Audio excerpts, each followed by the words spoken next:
All right, I got Arthur Levitan on the show. He's the founder of Quantum Tao. He's one of the only few Taoist masters in the Western world who was actually taught from a lineage that dates back 2,500 years ago. And he's the author of the book Outlast 30 Years of Wisdom, Business, Tao, and Life. Arthur, welcome to the show, brother. Thank you so much for having me. Looking forward to it. So, I read your book. It's amazing, and I want to get into that as well as everything that you do. But I was snooping around your website, and I understand like you're kind of described as half entrepreneur, half monk. You're also known as the Gangsta Buddha. Like, talk to me about how you started off. And my understanding is you started off as a very successful entrepreneur, but then you experienced some turmoil, some crisis in your life, and that led you to this life of Taoism that you went all in. Can you kind of talk about that journey and what that was like? Absolutely. So we all start at the beginning, right? And my beginning started, I was born in Ukraine, which was then a part of the Soviet Union.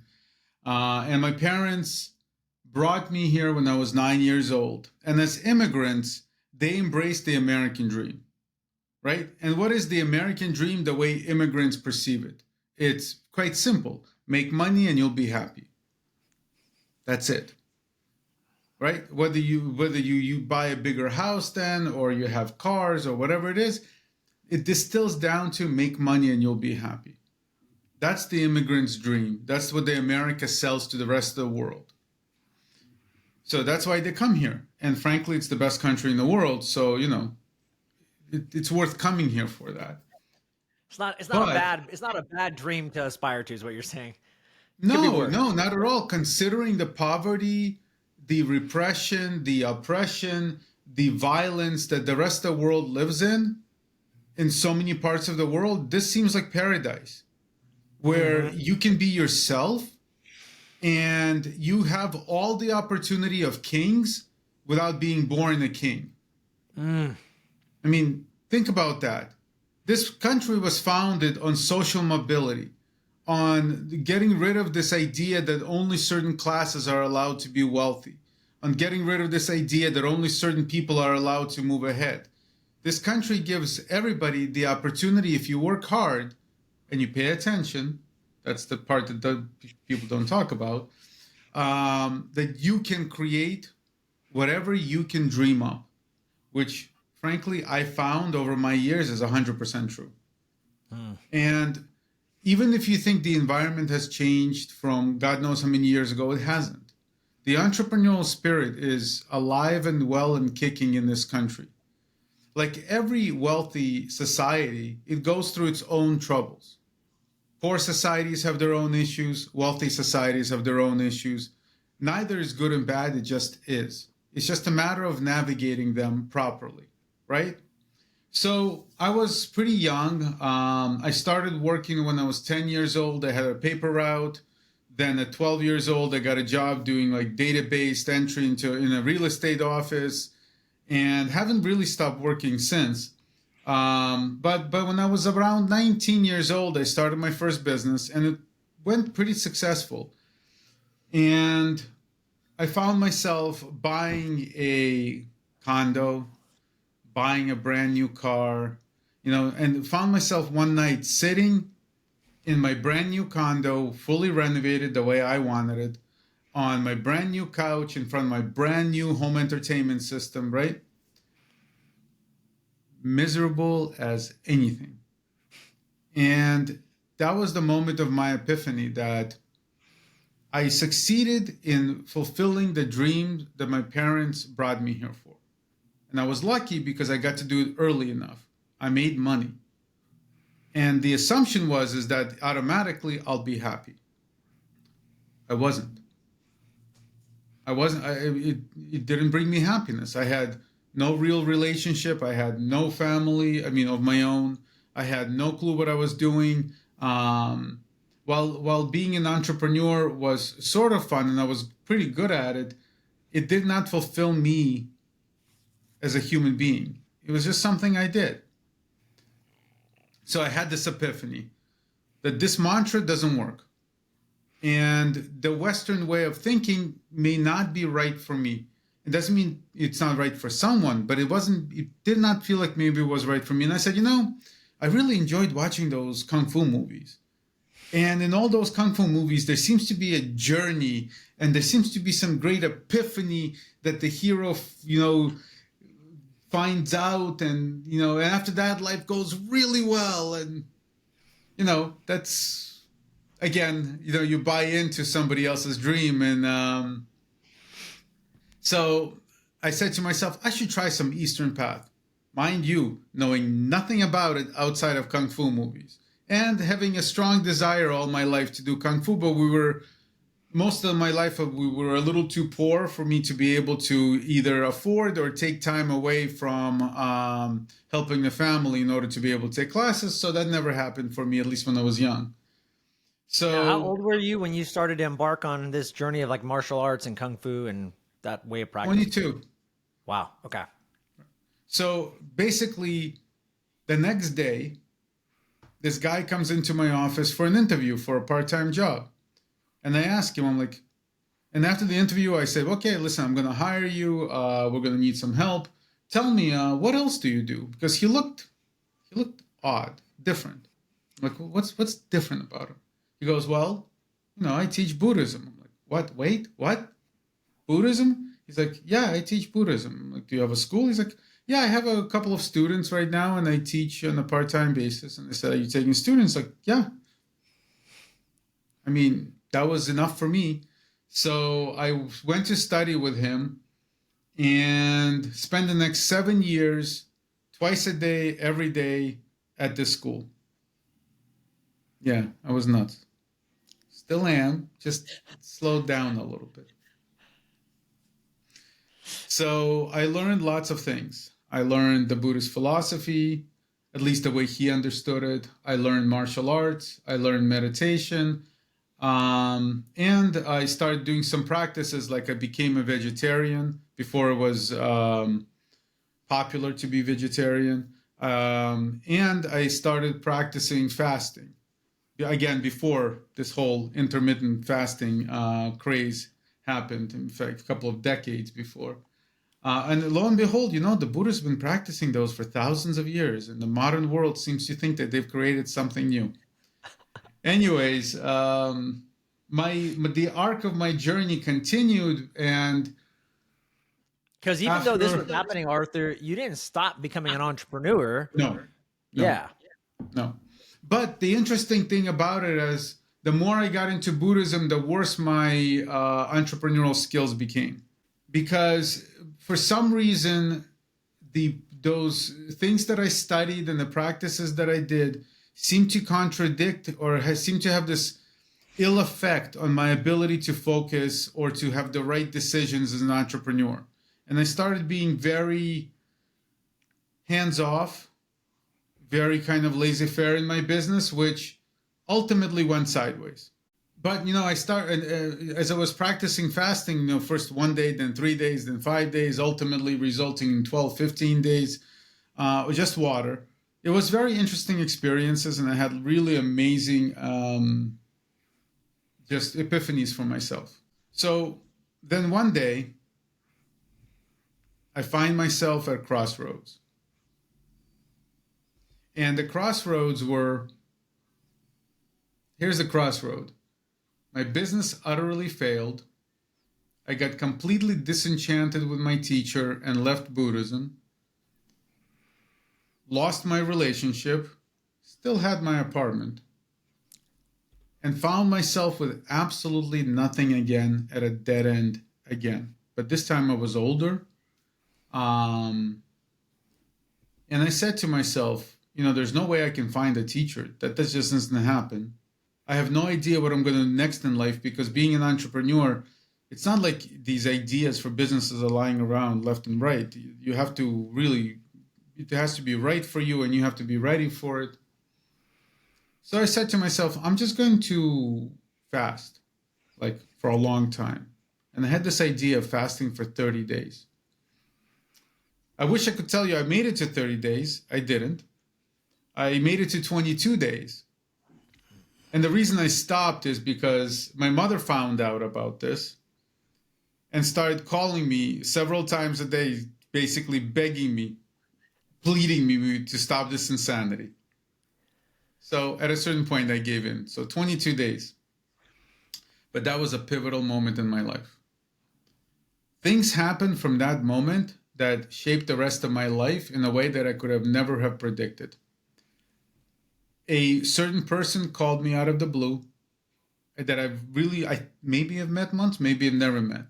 Said, hey, listen, I got this house for sale. You could flip it the next day, but we need to sell it quickly. So I'm reaching out to people who have a little bit of cash to be able to put into it. I'm like, all right, where is it? He told me a town in Massachusetts. I had no clue where it was. I said, all right. Never done doing that before, but I had nothing else. I'm like, okay, yeah, sure, fine. And at the same time, I met a woman who I got engaged to within a month of that.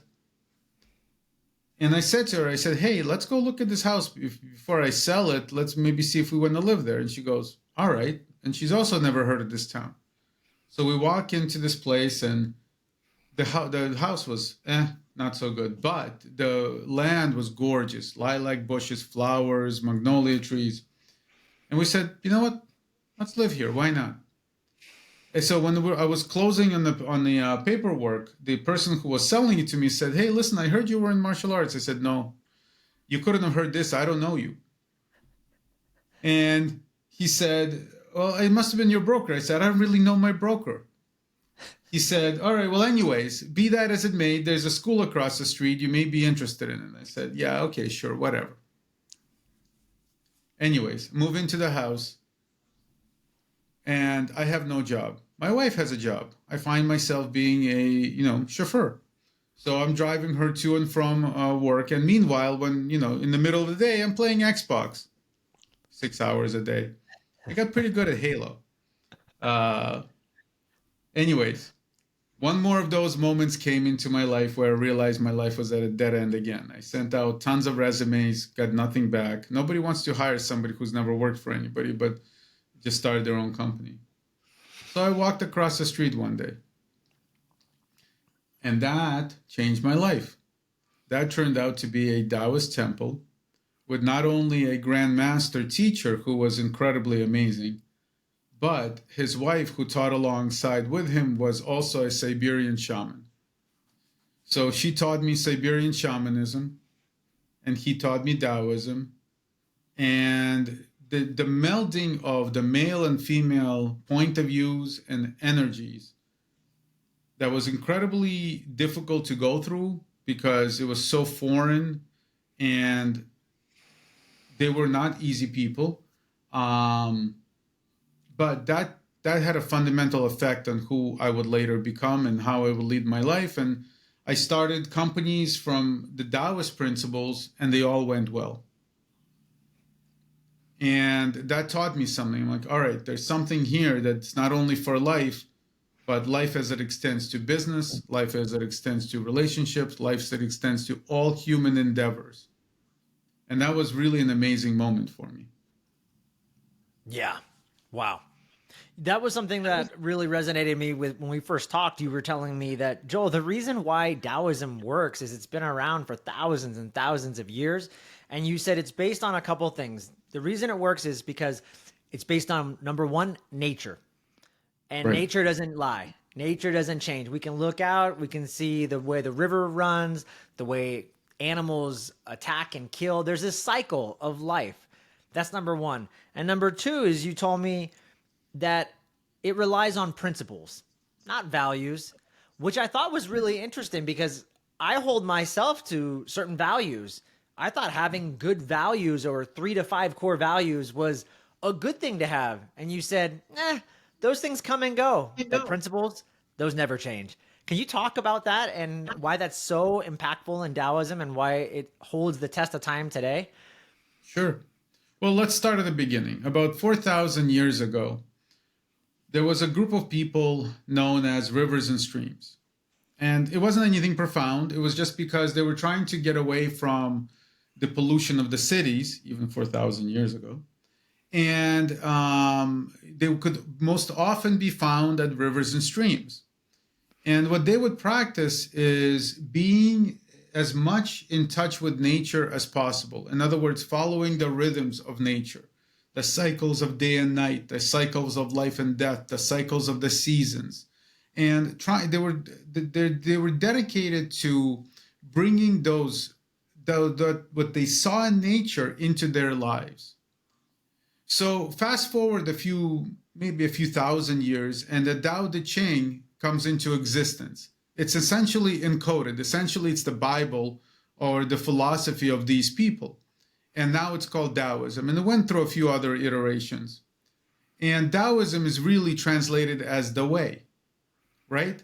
And it's not just the way, it is your way. It is which way is right for you. So Taoism was always the philosophy of the individual, is you were born with certain predispositions. Your soul came to this plane of existence with certain experiences, with certain memories, with certain skills that you have developed over countless of lifetimes, right? And what is your path? What are you here to learn? What are you here to experience? What is exactly right for you?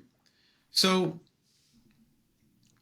the principles that are described in the Dao De Ching were derived solely, not from people sitting there thinking and having a little focus group and saying, hey, the 20 of you here, what do you think is the right way to go? That wasn't a thing. If you cannot point it out in nature, it does not exist. So if you cannot bring all this back, so when Elon Musk talks about first principles thinking, this is exactly what this was. Okay? It was that the 0.000 on the graph, or the foundation or the grounding, always had to start with observation in nature. If you couldn't observe it in nature, you couldn't start the conversation. Okay? So the principles in nature are permanent. And the reason we can say that is because nature hasn't changed at all, right? If we look back on the old cave paintings, those God knows how old those are, I mean, it's still showing the animals, it's still showing the trees, it's still showing the river. Nothing has changed. If we look out into the universe, all the planets seem to spin at certain formulas. The gravity conforms to a certain formula. We can test all this out. It seems to be very constant what nature is. So values are temporary, and they change with time and geography. When you were growing up, the generation before you had certain values. Your values were slightly different, if not very different from their values. That's time. And then if we want to talk about geography, go across any border in any place of the world, you cross this imaginary line that doesn't exist between one country and the next, and suddenly the values are different, right? So we don't want values, because values is like being on quicksand. They're constantly shifting.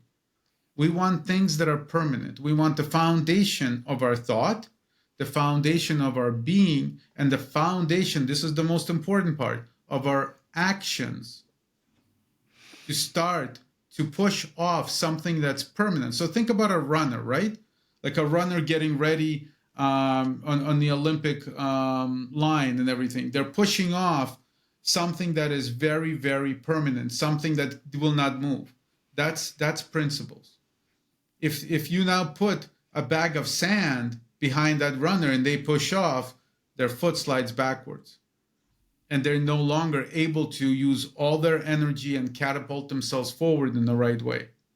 That's exactly what this is. It's, where do your thoughts start? Did they start with a bag of sand, or did they start with rocks that cannot be moved? Right? And that's what this is. I mean, and this is big generalities we're going to talk about, because obviously this is thousands of years of all this stuff, and we cannot put it in 1 hour. So yeah. Well, and to push back a little bit on you, I love what you're saying, and I agree. But just thinking, like, to push back a little bit is, we're saying that everything is created based on what we know. But if we're going to manifest or we're going to change our life in a radical way, even Joe Dispenza talks about you have to enter the unknown. Like you have to do what's impossible. And like Elon Musk couldn't create electric cars, or we couldn't go to the moon and do space shuttles if we did something based on what we know, because it's unknown, right? And I'm actually got a quote in your book, which I absolutely love, from Lao Tzu. Knowledge which stops at what it does not know is the highest knowledge. So how is it different from that idea that maybe we don't know and maybe we don't see it in nature, but that's where the possibility is? Well, Maybe let's start with your example of Elon Musk. If you listen to him speak, he always talks about starting with the foundations of physics. So he talks about something that he feels is permanent. He doesn't start with talking about the foundations of social media. He doesn't start and talk about that Instagram is the way to build rockets. Okay?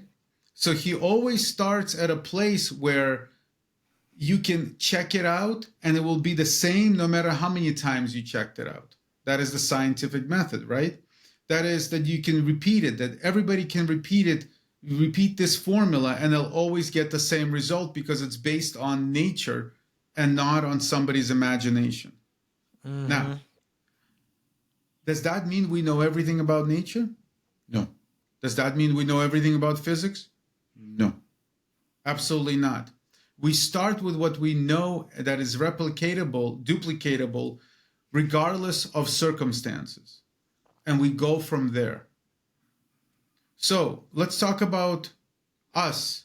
Let's talk about the journey or into the unknown, or the manifesting. Like that's what the word you use, manifesting. If we start from within ourselves and then go forward, then we're starting at the right foundation. If we want to manifest something and we're starting from the outside, from somebody else, then we're starting with no foundation, because we don't know that person's life. We haven't lived that person's life. We don't know what their soul is. We don't know what their predispositions are, right? For Elon Musk, he started companies that were right for him. He didn't start a gummy manufacturing processing plant because that didn't interest him. He started something that was in physics, engineering, mathematics. That was right for him. For me personally, not so much. I mean, I couldn't do what he did. Thank God, right? I mean, we don't need another Elon running around. I mean, one is more than enough for the planet. So that's the way to describe it. Is if you want to manifest something, where is the beginning of those thoughts? Where is the beginning of those actions? Do they start from something that you know that is grounded deep inside of you? Or is it starting from something that you've imagined is inside of you, but they haven't really checked out? Yeah, that is so good. Arthur, your book, by the way, and I've been showing it. I told you I probably recommend. I read it. It's a short book. It's like 90 pages long. And I asked you, why'd you write it? And you said, listen, Joel, when people are in crisis, that's what this book is about. Outlast. It's about when people are in crisis, how can they outlast and become the victor, not the victim? And they don't have time. They don't have any bandwidth. They're in overwhelm. They don't know how to. They don't need to read they need answers right away. This book is a game changer. I can't recommend it enough. I really strongly do feel about that. It's a lot of ahas in this book. Talk about why you wrote it and kind of some of the things that you were going through. And I think some of the realizations going from a top, peak entrepreneur with $100 million company on the brink of losing it all. And you use some of the principles of Taoism, or a lot of them, to outlast and survive the crisis, but not only come out, but live and thrive. Absolutely. Well, my crisis really began. So let's just, before we get into that, let me just touch base on something. Yeah. It is extremely counterintuitive to understand how to get through crisis. And the reason that I say this is our first instincts when crisis hits, our first instincts with everybody, including myself, is how do I get through this as quickly as possible? how can I be done with this as quickly as possible? I don't want this in my life. This is too much pressure. This is too much energy. This is too much worrying, etc., etc. It's destroying me. I mean, whatever words you want to use. And it turns out that's exactly the wrong way. The people who are able to adapt, to live in a crisis, and go for the long haul are the ones who ultimately exit successfully and victoriously from a crisis. Right? Because everybody else can't manage their energy. Everybody else wants it to be over as soon as possible. Everybody else is basically there for the sprint. Oh, I'm gonna hit this person. They're gonna fall down. I'm gonna be victorious and everything else. What happens when they keep getting up and you can no longer hit? Right? Remember there was when Mike Tyson lost to what was it, to Holyfield, I think it was. Where he just basically had no more strength to hit anymore because he was just, instead of winning the fight in 30 seconds, the fight now went for rounds and he couldn't hold on, right? So he didn't have the stamina, right? So this is exactly the same thing. Instead of trying to run away from a crisis, you want to run towards the crisis. You want to run towards what's happening, and you want to, in your mind, come to the acceptance, and this is a very important word, the acceptance that this will never change, that this is the rest of my life. And the faster I adapt to it, the faster then it becomes normal for me and I can survive in it. Because if you don't accept that, then you're always going to be pushing that away. And as soon as you start pushing it away, you will start losing. You will start making wrong mistakes. Because why? You want it to be done as soon as possible. And ultimately, you'll run out of energy and you'll have to quit, and the other side wins. So for me, my first real crisis hit when at the age of 36, having a company that was like 400 people and blah, blah, blah, blah, blah, I had a heart attack. So that was a massive crisis. It wasn't just a health crisis. It was a massive trust crisis. I lost trust in myself. I lost trust in my body. I lost trust in my teacher. I lost trust in the world. I was pretty angry. And most importantly, I was living in a state of fear. And for the next year, I lived in a state of fear of this thing happening again. Okay, and that was my crisis. That it wasn't a heart attack that was actually the crisis. It was living in a state of fear of it happening again. That was my first real crisis. And Arthur, during this crisis, you had been practicing Taoism for several years already, correct? Yes, I have. So I'm really curious about that because I know, and even in my own life, like I feel like I'm so evolved and I'm so enlightened and, oh, I finally figured it out. And then boom, a new crisis comes, like a heart attack. And I'm thinking, how is this happening? I know all these high level metaphysical teachings. I practice it daily, but man, maybe I have something more to learn. Like, I'm curious what your self-talk was, because that's devastating. So you're a warrior, and you know this quote that no plan survives first contact with the enemy. So I'm sure you trained hand-to-hand combat, right? Takedowns and everything. How did all those theories work out when you first had to try them out in real life? They never work out because a real fight is not, you can't replicate that. And all the twisty locks and all the things you want to do, let me tell you something, they don't work when someone wants to fight you or try to end your life. So it's much more dynamic. And there's your answer. All those things that I studied, all those things that I practiced were not in contact with the enemy. I did not go on the battlefield with them just yet. And this crisis forced me on that battlefield. And some things worked, and some things I realized I didn't train enough, and some things I realized I did not understand well enough, and some things I realized I did not practice correctly, and some things I just didn't practice at all because I did not know I would need them. It's just that simple. But once you are victorious on the field of battle, right, then you can talk about it. Because if it didn't kill you, then you got through it.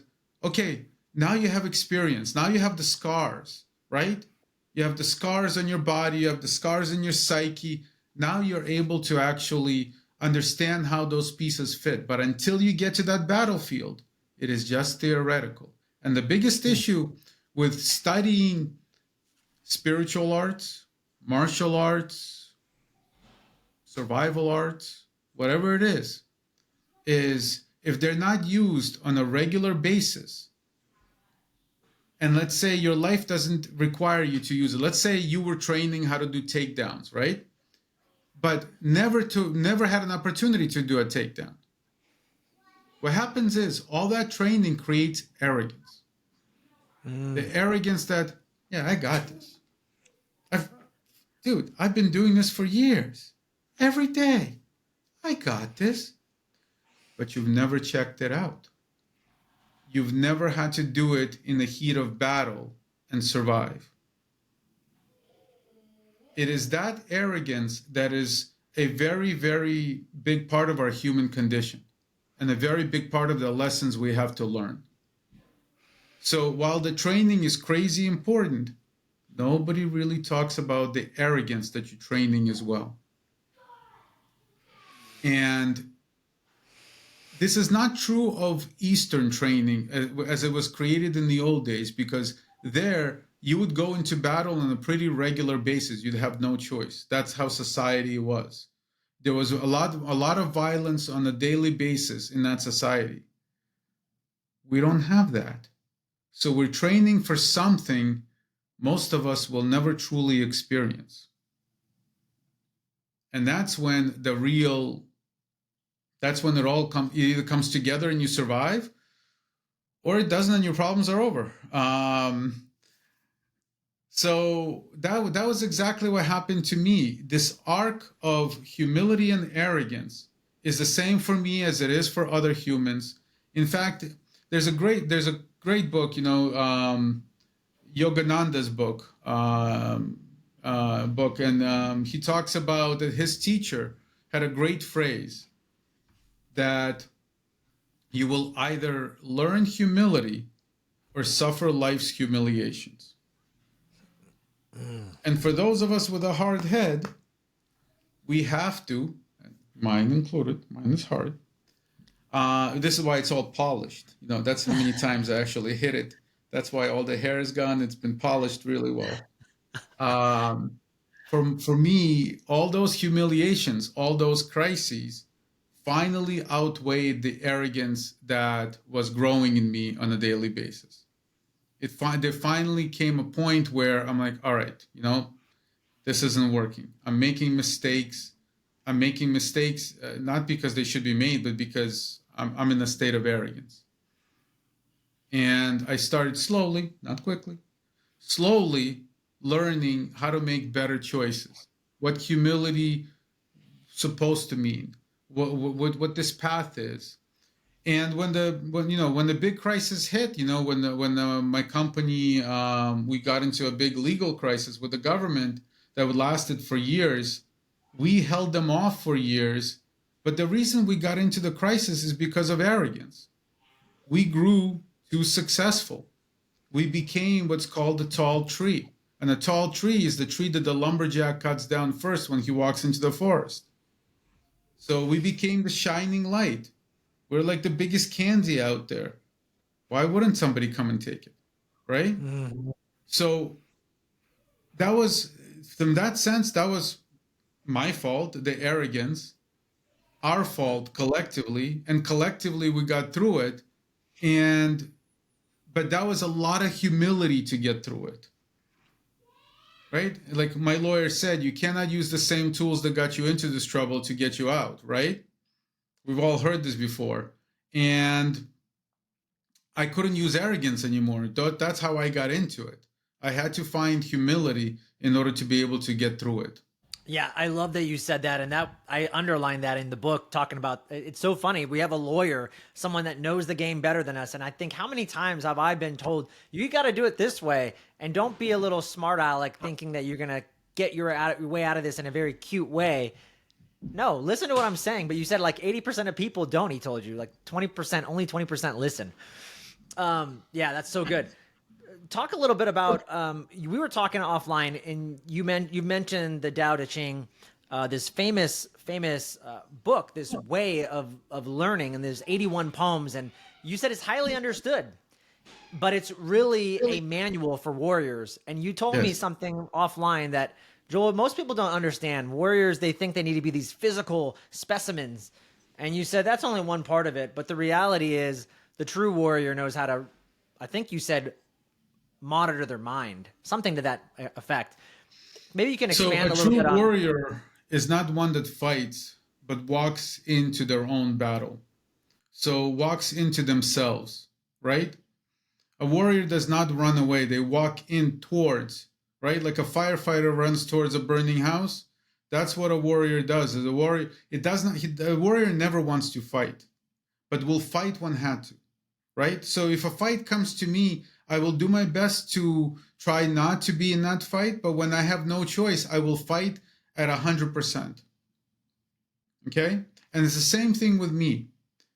When I'm dealing with my own issues, when my life is going in the wrong direction, I don't look anywhere else. There's no one to blame. There's nowhere to look. And the only place you should be looking is in the mirror, right? It's a beautiful thing in AA. They talk about that if you're pointing a finger at someone, there's three pointing back at you, right? It's the same thing. Is if you're always running away from yourself, you're not a warrior. A warrior walks into themselves, embodies themselves, and ultimately, this is the key, lets themselves go. So let me tell you, this is the way I see it. Why do we learn how to read? So that one day we never have to learn how to read again. We just read. Why do we work on ourselves? So that one day we can let ourselves go. We don't have to worry about ourselves anymore, and we can just live. So the Tao Te Ching was written as this open secret that anybody can look at, but almost nobody understands because it was always written to be with a teacher and a student. It was never written to be a standalone text. It was a manual it was classwork. It was never a standalone text. And when you find the right teacher or teachers, like I had, they open the secrets of how to interpret that. They help you understand what that should look like. They help you see clarity. So the way that Tao Te Ching, the way Taoism understands a spiritual person, is it all starts with the first. Number one, seeing yourself clearly. That is the beginnings of the warrior. Not the way I want to see myself, but the way I actually am. Only then can you work with yourself. Number two, seeing the world clearly. What is reality? Not the way I imagine it, not the way other people talk about it, but reality as it is. And the only true reflection of reality we have, it's not the Instagram, it's nature. It's your cat, it's your dog, it's the leaves, it's the water flowing. That is the true reality that we live in. Mm-hmm. And number three, and this is where most people actually don't get to, is seeing your place in that world. Not the way my father said you should be a CEO. All right, but should I? Just because I can doesn't mean I should, right? Or you should, or your teacher or your priest or someone told you this is the way you should do it. That's what they think. What is your place in this world? And that's what we're always looking to find, is once we start to understand ourselves and we see the world for what it is, we try to see where the best place for us to be. And it's oftentimes not what we imagined or thought it was. It's oftentimes where our instincts take us to. When we let ourselves go, when we stop interfering with ourselves, where we're no longer relevant because we already have learned about ourselves. We have learned to read ourselves enough that we're no longer relevant. And we allow ourselves to simply be. In Buddhism or in Japan, it's called Zen. The way it's translated is unthinking action. When we spend enough time working on ourselves, we can let ourselves become unthinking action and not worry about the fact that we will react properly or improperly in a situation. We've trained enough times and we believe in ourselves, trust in ourselves enough that we will react properly when the time comes. And if we don't, it's not a big deal. We'll get up and do it again. You know, I know you work with a lot of high-level entrepreneurs, CEOs, and executives. Everything you're just saying, I was going to ask you, you know, are these the typical things?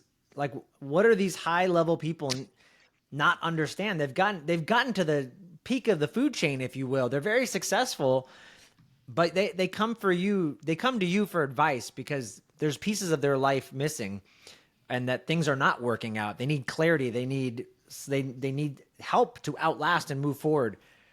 Are these the type of things that you're talking about that a lot of them are missing, even though they're so evolved in maybe business world, but internally they're a mess? You make the mistake of thinking just because they're good at one thing, they're good at everything. Just because they're good at making money, that's just a skill. Does not mean that they're actually able to be content, able to enjoy life, able to understand themselves or others. They just have a skill that they're good at, right?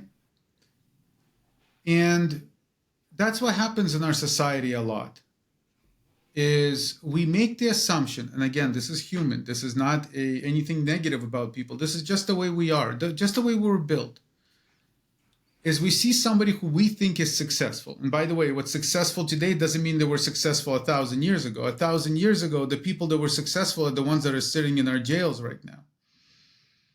1,000 years ago, it'd be the people that were prone to violence, that were defending the village, that we would be calling successful. Right? So values change. Anyways, so these people, we make the mistake of when we look at someone, they're like, oh, you're successful. You must be wise. What does wisdom have to do with success? Nothing. You're good at making money. You're good at climbing the corporate ladder. You're good at being a founder. Has nothing to do with whether you're actually dealt with yourself as a human being. Right? Some have. Don't get me wrong. Some have. But for the most part, they've been too focused on this one single task. It's not a task of develop yourself internally or find out about yourself internally or understand yourself. That's not the task they were focused on. That's a spiritual path. The task they were focused on is make money. Now, what you do on a daily basis, that's what you become a savant in. You make money. That becomes your unthinking action. You make money. What about everything else? How do you enjoy that money? How do you find meaning in what you're doing? How do you find happiness? How do you find contentment? How do you find enjoyment? You haven't practiced any of those skills. None of them. You've just practiced the skill of making money. So now that you have time, you're suddenly bored or you're suddenly faced with a dilemma. What do I do now? Because now comes the hard part of actually practicing those other skills that you've avoided for decades. So it is no wonder that men, especially men, die within several years of retirement. Why? Because they've practiced working for 40 years, but they haven't practiced living. So now when it comes time to live, they've never practiced it.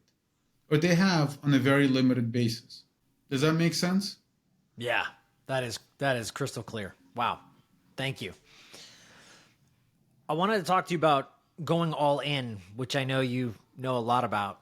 And I really like the way you put it in the book. And you mentioned that, you know, there was another entrepreneur, a friend of yours, who I think was asking you, like, Arthur, are you going to do a risk matrix evaluation before you make this decision? And you asked him, what's a risk matrix? And by the way, you're a high level entrepreneur, so you understand these but you're like, what are you talking about?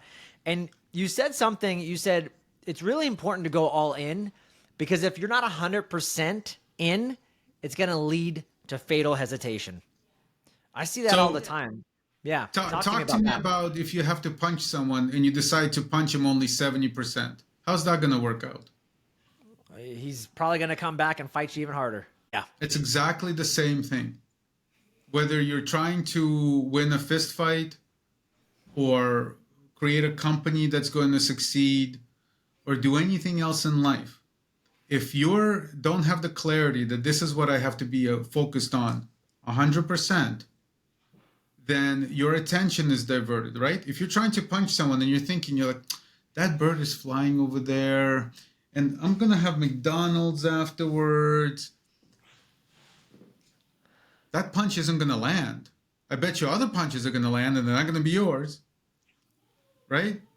So once you decide that you have this clarity that this is it, this is what I'm going to do, everything else should take second place. All your energy, your focus, your will, your emotions have to go into that moment in order to get to the next level. So there's this beautiful saying in Taoism, it comes from an old friend of mine. When there is doubt, choose restraint. When there's no doubt, don't hesitate. So if you have doubts about a situation, keep your mouth shut. Don't answer the question. Don't take the first swing. See what unfolds. Give yourself restraint. Choose restraint. When your wife comes at you with something, don't answer the first thing that pops into your mind. Choose restraint. See where it unfolds, because maybe what she says first isn't actually where she wants to go with that. Right? So you choose restraint. But when the path becomes clear, when you see your chance at a shot, or you see your chance to win the contract, or you see your chance to grab the enemy's employee and make him yours, or whatever it is, don't hesitate.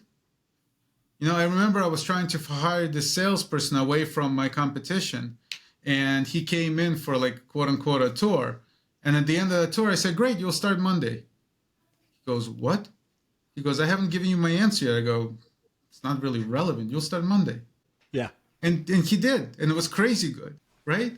So when you see that opportunity, all of your energy has to be all in. But here's the deal.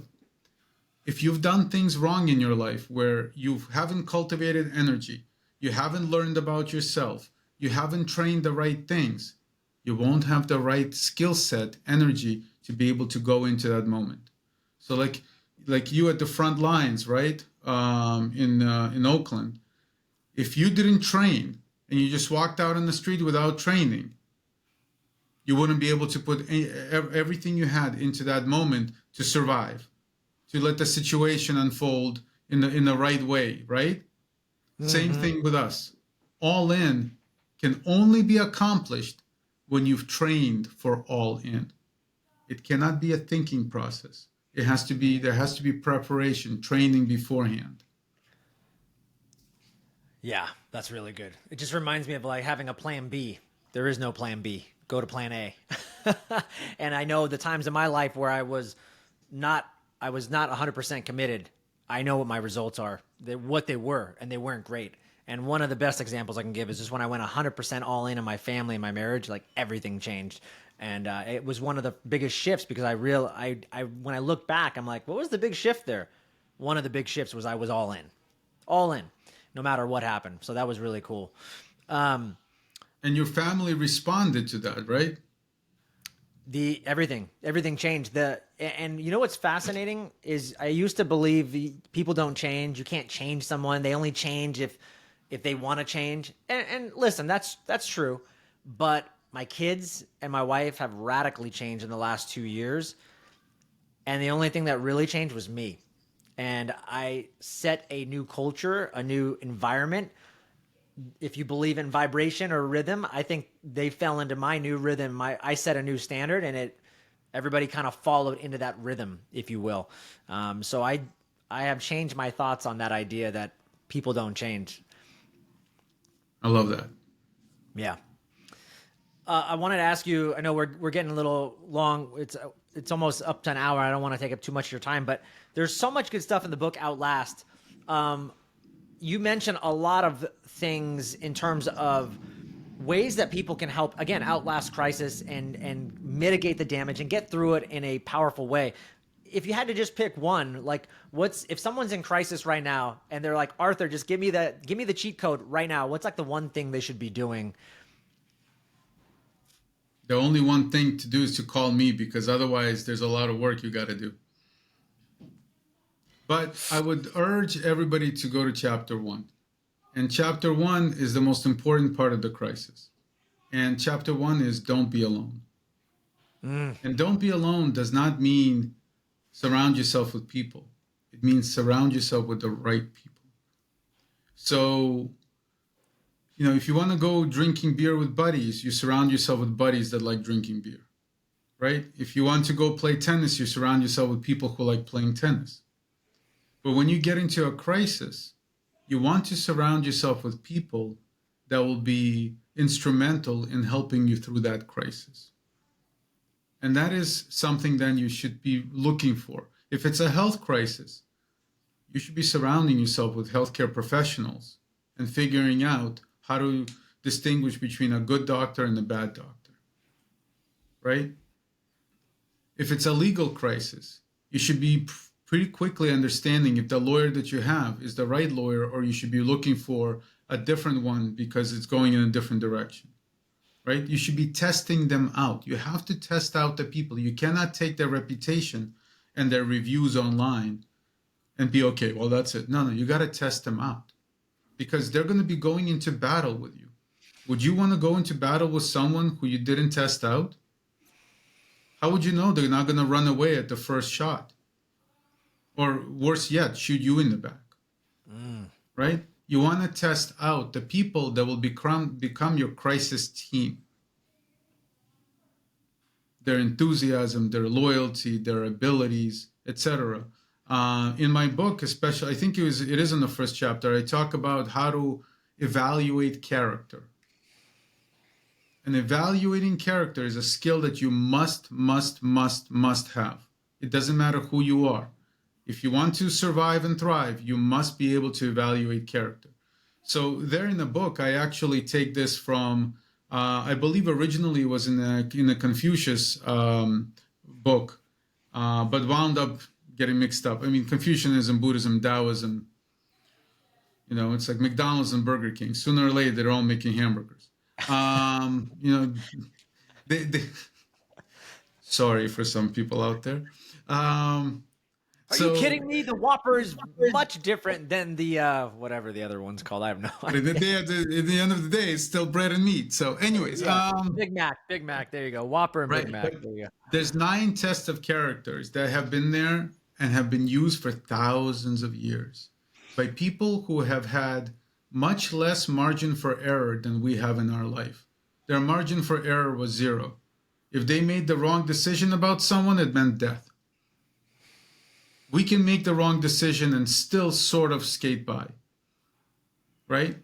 But these tests, you want to look at battle-proven tests. You always want to look at battle-proven techniques, tests, and they have to be simple, right? So those 9 tests is about as simple as you can get to actually evaluating someone. And it doesn't happen instantly. It happens over time, that you see how that person acts and whether they actually pass those tests or not.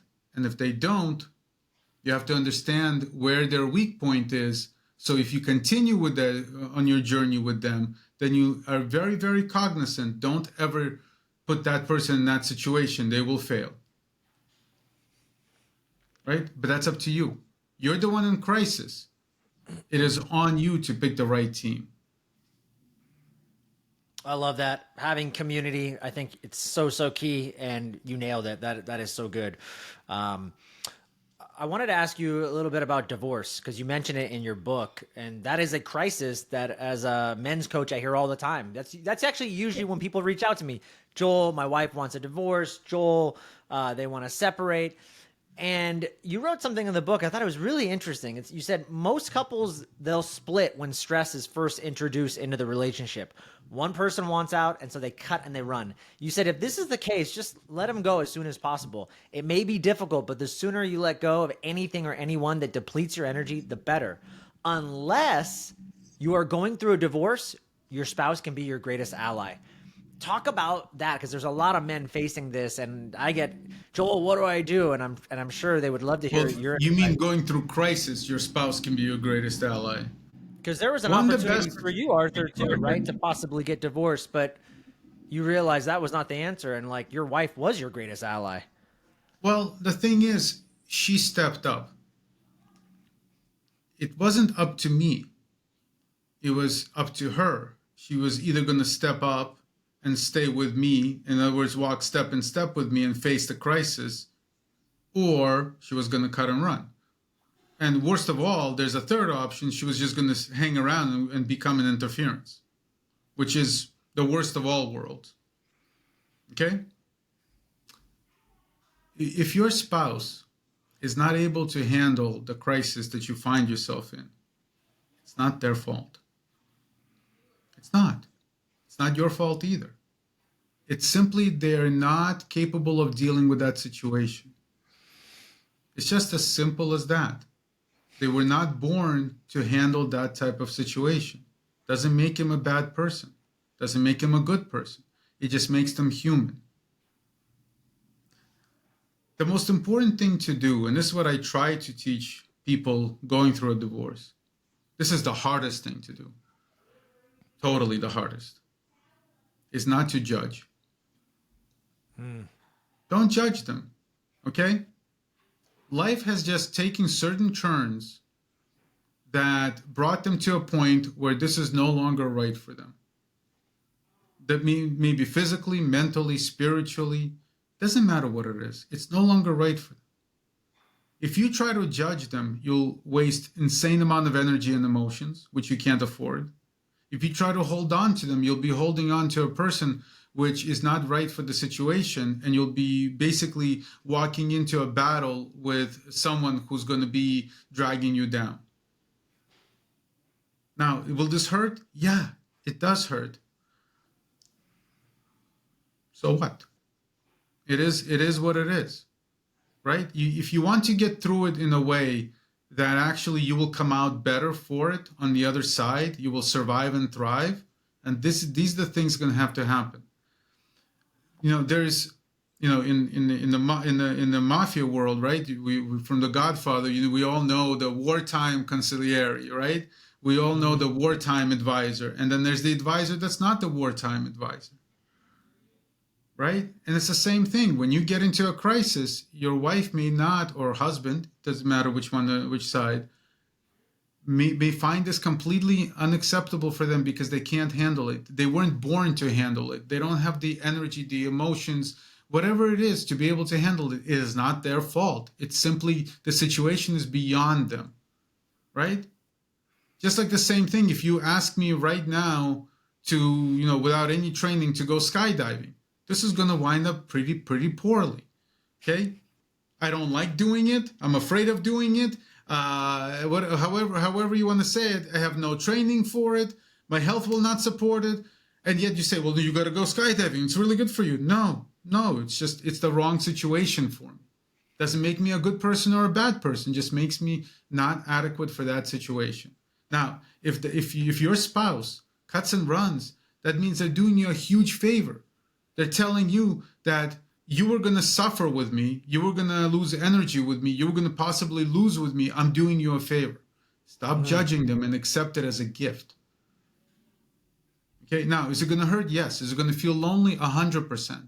Sorry, that's the best advice I can give anybody. That's the way it is. Tough. Yeah.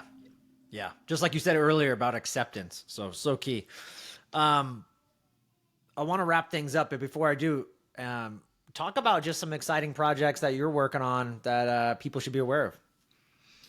Exciting projects. I'm actually working on two projects that I find very exciting. One of them is I'm helping a group of founders put together a platform for people in sobriety, people who are interested in recovery and supporting them and supporting their families using artificial intelligence. So it's called Sober Companion AI, and it's very close to my heart, and for a lot of reasons. And sort of paralleling that, I'm involved in writing a book on, and the premise of the book, and it's going to be, I think it's going to be called Raising Gods. And the premise of the book is right now we are essentially training gods. We're training gods. We're training these beings, these AI beings that are going to be around possibly forever. So we're mortal, right? So if we screw up on training ourselves, we die.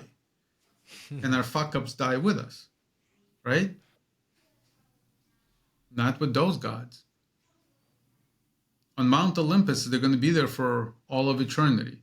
And what we put into them now and how we are with them now is going to make a massive difference to the generations following us. And maybe not the next couple of generations, but 10 generations down, those little tiny things that we thought were irrelevant are going to become huge, right?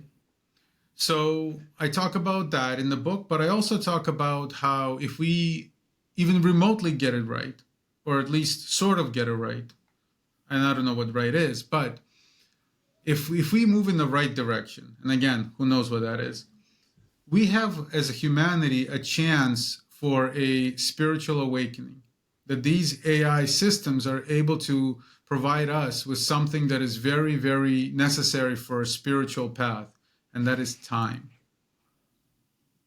And that is not something that's been available to us for most of our existence as a species. We might be able to have time. And that is something very interesting, that these beings will actually allow us to move forward in a very spiritual way. So it's a different point of view, and certainly one that probably, at the very least, hopefully will have some discussion around it. Yeah, I love that. And I never thought about that. There's so much, I never look at things black and white, like Republican, Democrat. It's just all a bunch of noise. And like you said, people get very emotional about AI, but you just brought up a great point. I mean, what if it's the greatest thing that gives us back time and that we can now be more present, which I think we're all lacking, including myself. So what a great flip. Thank you for sharing that. Last but not least, talk about where people can find you and connect with you. I also know that, again, I mentioned earlier, you coach a lot of high level executives, but you also teach these Taoist principles to students and others that want to learn. I think you do it virtually. So talk about the multiple ways that people can connect with you and learn from you, and then where you're at on social media or your website. So on X, you can find me on X and Instagram. I think the handle is called Master of Tao, or TAO, Master of TAO. My email is arthur@californiatao.org. It's our temple, our nonprofit. And if you'd like to become a student, certainly contact me, and we can talk about that. If you would like to become a client, if you're going through crisis, we can absolutely have that conversation. But one of the things I'm excited about is there's a community forming that is interested in doing a weekly Zoom Qigong class. And I think that's going to go through the quantumdao.org website. I think that's going to be up shortly. And that is something that I'm excited about, building a community that we get to practice together, rotating our energy and bringing energy into our systems, essentially recharging our batteries. So that could be very cool. Yeah, that's very neat. And is that's separate from the students that you work with right now? Yes. Yes. Okay. Very cool. So they can go check that out. I'll put that all in the show notes. Man, Arthur Levitan, thank you so much for being on the show and just sharing your wisdom with us. Really, really powerful stuff. And you're doing great work out there. So So thank you, brother. Thank you, Joel. And thank you for inviting me into your warrior community. I look forward to meeting a lot of you guys. It sounds wonderful. Yeah. Yeah, absolutely.